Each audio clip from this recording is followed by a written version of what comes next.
আসসালামু আলাইকুম viewers, welcome back to my channel. আজ আমি আপনাদের সাথে শেয়ার করব কুচি দিয়ে সাধারণ সালোয়ার কিভাবে কাটিং করতে হয়। তো যারা নতুন সেলাই কাজ শিখেছেন, যারা এখনও এই সালোয়ারটি কাটিং করতে পারেন না, তারা ভিডিওটি স্কিপ না করে অবশ্যই সম্পূর্ণ ভিডিওটি দেখবেন, তাহলে কিন্তু এই সালোয়ারটি খুব সহজেই কাটিং করে নিতে পারবেন। এখানে আমি লম্বার মাপ অনুযায়ী কাপড় নিয়ে নিয়েছি। আমার সালোয়ারটি লম্বা হচ্ছে 40 ইঞ্চি। এখানে আমি 2.5 গজ পরিমাণ কাপড় নিয়ে নিয়েছি। তো কাপড়টিকে আমি ভাঁজ দিয়ে নিয়েছি, দুইটি ভাঁজে ভাঁজ দিয়ে নিয়েছি। তো দেখুন, আমি উপর থেকে নিচে একটি ভাঁজ দিয়েছি এবং পাশাপাশি করে আরেকটি ভাঁজ দিয়ে নিয়েছি। তো এখানে আমি বন্ধ সাইডটা উপরে রেখেছি এবং এই সাইডটা বন্ধ এবং নিচের অংশটা রয়েছে খোলা, এবং আমি যে সাইডে রয়েছে ওটা হচ্ছে ভাঁজ লাইন বা বন্ধ সাইড। তো প্রথমে কোমরপট্টি কাটিং করে নিতে হবে। তো এখানে কোমরপট্টি হচ্ছে আমি 7 ইঞ্চি লম্বা নিব এবং 3 ইঞ্চি তার সাথে যোগ করব রাবার ঘরের জন্য, তাহলে মোট 10 ইঞ্চি। তো এখানে যেহেতু ভাঁজ লাইন রয়েছে আমার, তাহলে আমি এখান থেকে 5 ইঞ্চি কাপড় কাটিং করে নিলেই কিন্তু হয়ে যাচ্ছে। কাপড়টা মেলে ইঞ্চিতে দাগ কেটে নিচ্ছি এবং বরাবর এই দাগ অনুযায়ী কাটিং করে নিব।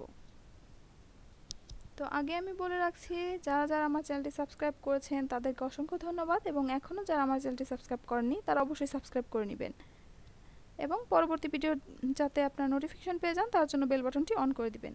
তো আমি কোমরপট্টির জড়াটা আমি পরে কাটিং করে দেখাচ্ছি। তো এখন আমি নিচের কুচির যে অংশটা আছে এই অংশটা কি করে কাটিং করবেন সেটা দেখিয়ে দিচ্ছি। তো সেই জন্য আমি ওপরে কিন্তু 7 ইঞ্চি কোমরপট্টির জন্য বাদ রাখবো। তো আপনারা একটু মনোযোগ সহকারে খেয়াল করলে কিন্তু বুঝতে পারবেন। তো আমি 40 ইঞ্চি লম্বা, তাহলে আমি ওপরে ফিতাটাকে এভাবে ধরে নিচ্ছি 7 ইঞ্চি বাদ দিয়ে। তো এভাবে করে ধরে আমি লম্বার মাপটা নিয়ে নিচ্ছি 40 ইঞ্চি, এবং আমি নিচে 1 ইঞ্চি কাপড় বেশি রাখবো সেলাই করার জন্য।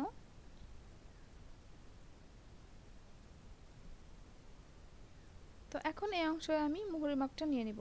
তো আমার মুহুরির মাপ হচ্ছে 12 ইঞ্চি। তো এখানে আমি অর্ধেক নিয়ে নিচ্ছি 6 ইঞ্চি, এবং সেলাইয়ের জন্য 1 ইঞ্চি নিতে হবে 7 ইঞ্চি। তো এভাবে করে সোজা বরাবর দাগ দিয়ে নিলাম। তো এখন হচ্ছে হায়ের অংশটা। তো এই সাইড আমি হায়ের অংশ কাটিং করব। আমি হাই লম্বা নিয়ে নিচ্ছি 7 ইঞ্চি এবং চওড়া নিয়ে নিচ্ছি 2 ইঞ্চি। তো এখানেও 2 ইঞ্চি নিয়ে দাগ দিয়ে দিতে হবে। এরপর হায়ের জন্য শেপ দিয়ে দিচ্ছি। তো এখানে কিন্তু আপনারা পট্টি দিয়ে ওই সালোয়ারটা কাটিং করতে পারেন। তো আমার আলাদা একটি ভিডিও রয়েছে পট্টি দিয়ে কীভাবে কাটিং করতে হয়, তো আপনারা সেই ভিডিওটা দেখে নিতে পারেন। তো এখন আমি হায়ের অংশ এবং মোহরের যে অংশটা রয়েছে মোহরের অংশ পর্যন্ত বরাবর দাগ দিয়ে নিয়েছি। এখন সেই দাগ অনুযায়ী কাটিং করে নিব।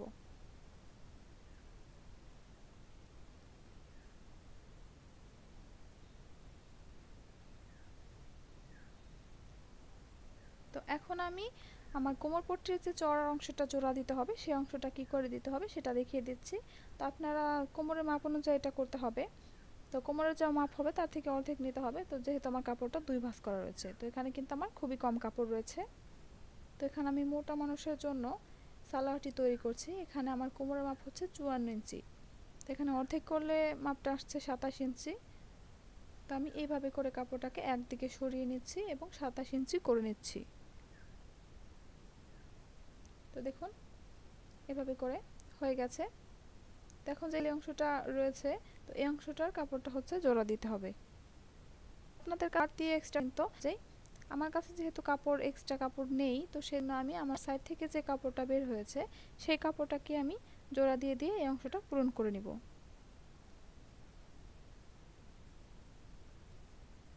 তো দেখুন এই যে আমার যে টুকরা টুকরা কাপড়গুলো রয়েছে এই অংশটা আমি এভাবে বসিয়ে নিব এবং এই কোমরপট্টির মাপ অনুযায়ী কাটিং করে নিব। তো এই বাঁকা অংশটা সোজা করে নিতে হবে। তো আপনারা কাপড় বেশি থাকলে এভাবে করেও জোড়াটা দিয়ে নিতে পারেন। তো আমি সবগুলো কাপড় এক জায়গায় রাখছি এবং আমি এই কোমরপট্টির মাপ অনুযায়ী লম্বা 10 ইঞ্চি নিয়ে কাটিং করে নিচ্ছি।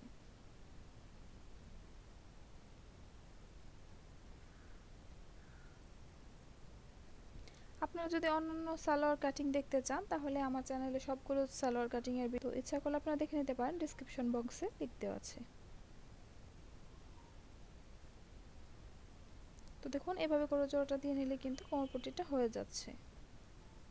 তো আশা করি আমি খুব সহজভাবে বোঝাতে পেরেছি। সমস্যা হয় তাহলে কমেন্টে জানাবেন। ভিডিওটি